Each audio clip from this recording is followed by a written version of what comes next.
السلام علیکم۔ حکایت مولانا رومی میں سے حضرت اسرائیل علیہ السلام کے دل میں رحم آنا۔ تمام نئے آنے والے دوست سے گزارش ہے چینل کو سبسکرائب کریں اور بیل آئیکن کو ضرور پریس کریں۔ ایک دفعہ اللہ عز و جل نے حضرت اسرائیل علیہ السلام سے پوچھا کہ تجھے کسی کی جان قبض کرتے وقت کبھی رحم بھی آیا؟ حضرت اسرائیل علیہ السلام نے عرض کیا کہ الہی، میرا ہر ایک کی روح قبض کرتے وقت دل دکھتا ہے، مگر تیرے حکم کی سرتابی کی مجال کہاں؟ ہاں، ایک واقعہ ایسا گزرا ہے جس کا دکھ میں ابھی تک نہیں بھلا سکا۔ وہ غم ایسا ہے جو تنہائی میں بھی میرے ساتھ رہتا ہے۔ ایک جہاز سمندر میں سفر کر رہا تھا، وہ تیرے حکم سے ایک بھنور میں پھنس گیا۔ اس طرح تھوڑی دیر بعد وہ جہاز تباہ و برباد ہو گیا۔ جہاز میں سوار کئی مرد و زن غرق ہو گئے۔ جو مسافر بچے، ان میں ایک ماں تھی اور دوسرا اس کا نوزائیدہ بچہ، جو تباہ شدہ جہاز کے ایک تختے پر سمندر کی لہروں میں تیرے رحم و کرم پر بہے جا رہے تھے۔ تیز ہوا نے انہیں آنن فانن سینکڑوں میل دور سمندر کے کنارے پر پہنچا دیا۔ میں ماں اور بیٹے کے بچ جانے سے بہت خوش ہوا۔ اسی لمحے تیرا حکم ہوا، ماں کی روح قبض کر لو۔ میں نے مولا کریم تیرے حکم کی تعمیل کی۔ باری تعالیٰ، تو خوب جانتا ہے کہ یہ حکم پا کر میرا کلیجہ کانپ گیا تھا، اور جب میں نے اس طفل شیرخواہ کو ماں سے الگ کیا تو مجھے کس قدر تکلیف پہنچی تھی۔ اب یاد آئی ہے تو آنکھیں آنسوں سے بھیگ گئی ہیں۔ پھر حکم الہی ہوا، کیا تجھے پتہ ہے کہ بعد میں وہ بچہ کہاں اور کس طرح پرورش پاتا رہا؟ اسرائیل علیہ السلام نے عرض کیا، اللہ تعالیٰ عالم الغیب ہے، ظاہر اور باطن اسی پر عیاں ہیں۔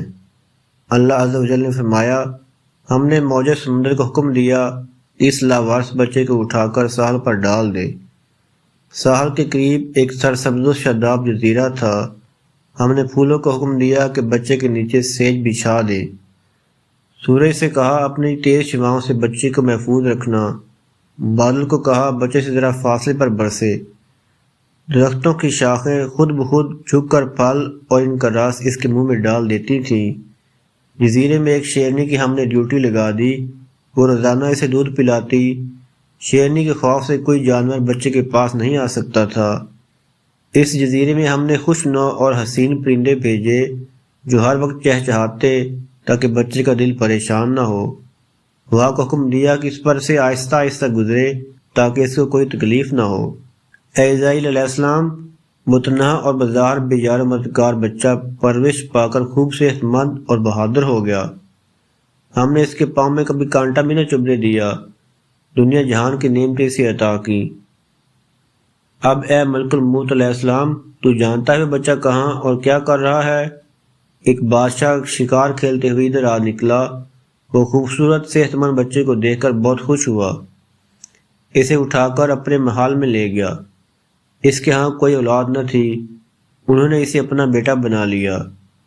بادشاہ کے مرنے کے بعد وہ اکیلا تاج و تخت کا مالک بن گیا۔ غرور اور تکبر سے ہمارے بندوں پر ظلم کرنے لگا، ایسا سرکش نکلا کہ خود خدا بن بیٹھا۔ اپنے بت بنوا کر انہیں سجدے کرانے لگا۔ خاک کا فانی پتلا ہمارا شریک بن بیٹھا۔ آخر ہم نے اس کی بہتری کے لیے اپنے خلیل ابراہیم علیہ السلام کو اس کے پاس بھیجا۔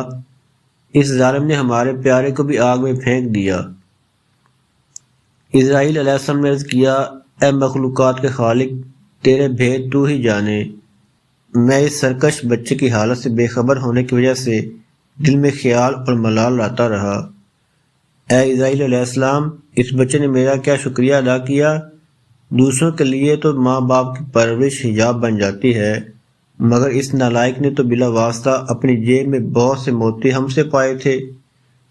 وہ بچہ نمرود بن کر اس وقت ایک بڑے ملک کا بادشاہ ہے، اور اسی نے میرے خلیل حضرت ابراہیم علیہ السلام کو آگ کے الاؤ میں جھونکا ہے، اور اب خدائی کا دعویٰ کر کے میرے لوگوں کو میری راہ سے ہٹاتا ہے اور حکم نہ ماننے والوں کو سخت سزا دیتا ہے۔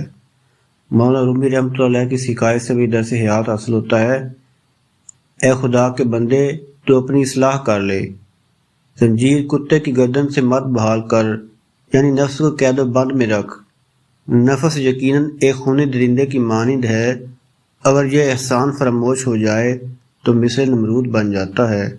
تمام نئے آنے والے دوستوں کو گزارش ہے چینل کو سبسکرائب کریں اور بیل آئکن ضرور پریس کریں۔ شکریہ۔